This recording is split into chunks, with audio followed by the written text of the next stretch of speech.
দর্শক আসসালামু আলাইকুম, আমি শহীদুল ইসলাম সজল আমার ক্রিকটক চ্যানেলের পক্ষ থেকে সবাইকে স্বাগত জানাচ্ছি। কি বলবো আসলে, রোহিত শর্মার মতো একজন ক্যাপ্টেন, একজন living legend for Indian cricket team, তাকে নাকি সবাই বলতেছিল কয়েকদিন আগে যে অবসর নিয়ে নেন, অবসর নিয়ে নেন। ইভেন আমিও একটা জায়গাতে বলেছিলাম যে রোহিত শর্মার কি আসলে অবসর নেওয়ার সময়টা চলে আসছে কিনা। তো আমরা যখন বারবার রোহিত শর্মাকে সেম কোয়েশ্চেনটা করি যে রোহিত শর্মা কি কোনো জায়গা থেকে অবসর নেবেন কিনা, দর্শক আপনাদের মনে আছে কিনা এই রোহিত শর্মা অস্ট্রেলিয়ার এগেনস্টে একটা ম্যাচে নিজে বসেছিলেন। তো সেখানে অনেকে ভেবেছিলেন কি রোহিত শর্মা কি আসলে অবসর নিতে যাচ্ছেন, রোহিত শর্মা কি অবসর নিয়ে নিবেন ইন্টারন্যাশনাল ক্রিকেট থেকে। তখন তিনি কিন্তু ফাইনালি একজন ধারাভাষ্যকারের সাথে এটা বলেছিলেন যে আরে ভাই मैं कहीं नहीं जाने वाला, मैं इधर ही हूँ। তার মানে কি বুঝলেন আপনি, রোহিত শর্মা কিন্তু এখনো অবসরের ডিসিশনটা নেয় নাই, যদিও তিনি টি-টোয়েন্টি ক্রিকেট থেকে অবসর নিয়ে নিয়েছেন। ওডিআই ক্রিকেটটা চালিয়ে যাচ্ছেন বেশ সদর্পে বীর দর্পে। আর এই যে রোহিত শর্মার কথা বলছেন না আপনারা অবসর নেওয়ার কথা, রোহিত শর্মা কি অবসর নিতে বলেন কোন হিসাবে? গতকালকে যে ভারত আপনার চ্যাম্পিয়ন্স ট্রফির ট্রফিটা নিজেদের ঘরে করে নিয়েছে সেকেন্ড টাইম ইন হিস্টোরি। এখন আপনি কোন ইনিংসটার কথা বলবেন যে ইনিংসটা এতটা প্রেসার মুক্ত করে দিছে? রোহিত শর্মা যে ওই যে ওপেনিং এ নেমে ৭৬ রানের যে ইনিংসটা খেলছেন না, আমার কাছে মনে হয় যে ওই ৭৬ রানের ইনিংসটা এই চ্যাম্পিয়ন্স ট্রফির কাপটা ভারতকে জেতার জন্য অনেক বেশি সহায়তা করছে। কারণ রোহিত শর্মাকে জিজ্ঞেস করা হয়েছে ইন্টারভিউতে যে আপনি এভাবে খেলেন, আপনার সেই খেলার ধরনের মানে এটা রিস্কি কিনা। তখন রোহিত শর্মা এটা বলেছেন যে দেখেন অ্যাজ এ ক্যাপ্টেন আপনার ইন্টেন্ট থাকতে হবে, আপনি কি ধরনের ইম্প্যাক্ট একটা খেলার মধ্যে বজায় রাখেন সেটা থাকতে হবে। আর রোহিত শর্মা নিজের প্রতি তার নিজের উপরে নিজেকে যে দায়িত্বটা তিনি নিজে দিয়েছেন বা টিম ম্যানেজমেন্ট রোহিত শর্মার উপর যে দায়িত্বটা দিয়েছে সেটা কিন্তু ক্লিয়ার ইন্টেনশন। রোহিত শর্মা যখন খেলতে নামে তখন তার একটাই ইন্টেনশন থাকে, তিনি যদি 50টা বল খেলেন 70টা রান করবেন, তিনি যদি 20টা বল খেলেন 40টা রান করবেন, তিনি যদি 10টা বল খেলেন তিনি 20টা রান করবেন।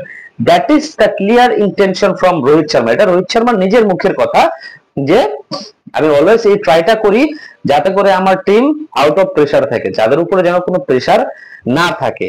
তিনি আরো বলেছেন যে sometimes it comes up sometime it doesn't. তিনি এটা বলেছেন যে কখনো কখনো এই জিনিসটা হয়, কখনো কখনো এই জিনিসটা হয় না। তার মানে এটা না যে আমি আমার যেই কার্যকলাপ আছে বা আমি যেই স্টাইলে খেলি সেটাতে আমি আমার পরিবর্তন নিয়ে আসবো না, সেটা আমি কখনোই পরিবর্তন নিয়ে আসবো না। বিকজ আমাদের দলে 8জন ব্যাটসম্যান আছেন সেটা আমি জানি, আর এই 8জন ব্যাটসম্যান থাকার যে আভিজাত্যটা সেটা আমাকে অনেক বেশি লাইসেন্স দেয়। তো এই হচ্ছে রোহিত শর্মা। রোহিত শর্মারা কখনো দলের পরিস্থিতির কথা বিবেচনা করে নিজেদের খেলার ধরনটা পাল্টায় না। তার কথা হচ্ছে যে তিনি যতক্ষণ থাকবেন তিনি তার মনের ইচ্ছা মতো খেলবেন, ইচ্ছে স্বাধীন মতো খেলবেন।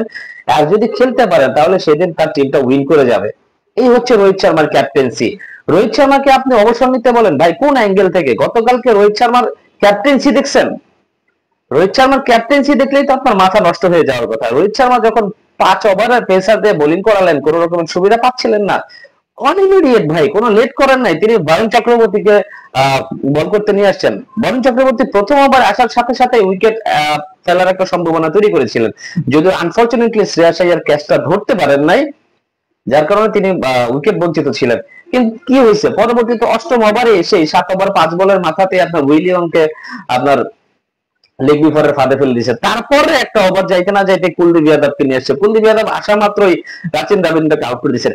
এই যে অন টাইম ফিল্ডের মধ্যে যে ডিসিশন মেকিং গুলা ভাই, এই ডিসিশন মেকিং গুলা কিন্তু অনেক অনেক ভাইটাল একটা বিষয়।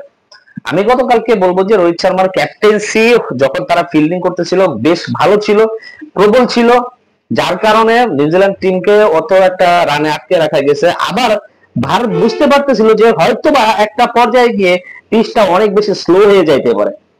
প্রথম ইনিংসে ভারতের বোলাররা যতটুকু টার্ন পাইছিল, সেকেন্ড ইনিংসে নিউজিল্যান্ডের বোলাররা তাদের চাইতো প্রায় 1.5 গুণ বেশি টার্ন পাচ্ছিল। আপনি বুঝতে পারেন দর্শক, 1.5 গুণ বেশি টার্ন পাওয়া মানে কি?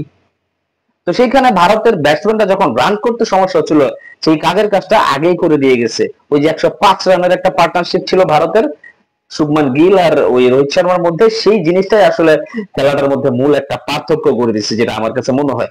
তো রোহিত শর্মার মতো ক্যাপ্টেন হইতে হলে ভাই আপনার মধ্যে তিনটা ক্যাটাগরি লাগবে। একে তো হচ্ছে আপনার ইন্টেনশন ক্লিয়ার থাকতে হবে যে আপনি দলের জন্য খেলেন না নিজের জন্য খেলেন। দুই, আপনার পরিস্থিতি অনুযায়ী আপনার নিজের জায়গা ত্যাগ করে দিতে হবে, যেমনটা রোহিত শর্মা অস্ট্রেলিয়ার বিপক্ষে নিজে বসে অন্য প্লেয়ারকে খেলাইছিলেন, সেটাও ছিল তার দলের জন্য। আর তিন হচ্ছে গিয়ে আপনার সিদ্ধান্ত নেওয়ার সাহসিকতা। এই তিনটা জিনিস যদি আপনার মধ্যে থাকে, then you can be called a proper captain. এখন যদি সেই জিনিসটা আপনার মধ্যে না থাকে, তাহলে ভাই আপনি আসলে ক্যাপ্টেন হওয়ার যোগ্যতা রাখেন না। এই যে রোহিত শর্মা যে 76 করলো, এখন কি যদি ফেসবুকে স্ট্যাটাস দেয় যে a remarkable 76 runs by Rohit Sharma against team নিউজিল্যান্ড, ব্যাপারটা কেমন হয়ে যায় না? আর সাথে যদি জোরে অ্যাড করে দেন যে এখন তার হেটার্সরা অন্তত পক্ষে চুপ থাকবেন, ব্যাপারটা আসলে খুবই দৃষ্টিকটু, খারাপ দেখায়, খারাপ শোনা যায়। তো যাই হোক, Rohit Sharma hitman is one and only hitman. হিটম্যানের সাথে ভাই কারো কম্প্যারিজন হয় না, হিটম্যানের সাথে অন্য কারো কম্প্যারিজনে যাবো না। হিটম্যান আসলে একজনই, রোহিত শর্মা। যে কোনো সিচুয়েশন বোঝে না, পরিস্থিতি বোঝে না, তার কাজ হচ্ছে জাস্ট হিট করে যাওয়া। So many many congratulations two Rohit Sharma. এই বছরটা বলেন, গত বছরটা বলেন, তার আগের বছরটা বলেন, এত এত ভালো কিছু এনে দিয়েছে অ্যাজ ক্যাপ্টেন ইন্ডিয়াকে। আফসোসটা থেকে যায় 2023 সালের ওডিআই ওয়ার্ল্ড কাপটা রোহিত শর্মার হাতে উঠলো না। বেশ খারাপ ছিল পরিস্থিতিটা, বেশ খারাপ ছিল। তারপরে ইন্ডিয়া ব্যাক টু ব্যাক যে দুইটা বড় টুর্নামেন্ট জিতে গেল না ভাই, ওই যে একটা কথা আছে যে শিখছো কোথায়, ঠিকছো যেথায়। তো ভারত ওই জায়গাতে ঠেকার পরে কিন্তু এই যে একটা ধারা চলে আসছে ভারতের মধ্যে, বড় বড় টুর্নামেন্ট জয়, বড় বড় টুর্নামেন্ট জয়ের যে ক্ষুধা, নেশা, সবকিছু নিজেদের নামে করে নিচ্ছে। এটার ফলাফল কিন্তু একদিনের জন্য, একদিনের না, এটা অনেক দিন যাবত তারা চাষ করে আসতেছে, এখন গিয়ে তারা ফলাফলটা পাচ্ছে। মানে লেগেছিল, তারা তাদের যে পরিকল্পনা সেটার মধ্যে স্ট্রিক্ট ছিল, দ্যাটস ওয়াই তারা এখন সুবিধাটা পাচ্ছে। তো যাই হোক, এখন কথা বলছিলাম রোহিত শর্মাকে নিয়ে। তো ভাই রোহিত শর্মা আমার কাছে মনে হয় যেন 2027 ওয়াডিআই ওয়ার্ল্ড কাপটা, বিশ্বকাপটা খেলার পরে আপনার অবসর নেওয়া উচিত, as well as Virat Kohli আপনার সাথে। তো দর্শক, আপনারা কি মনে হয় যে রোহিত শর্মাকে 2027 বিশ্বকাপে কে কে দেখতে চান? অবশ্যই কমেন্টস করে জানাই দিবেন। সবাই ভালো থাকবেন, সুস্থ থাকবেন। আসসালামু আলাইকুম।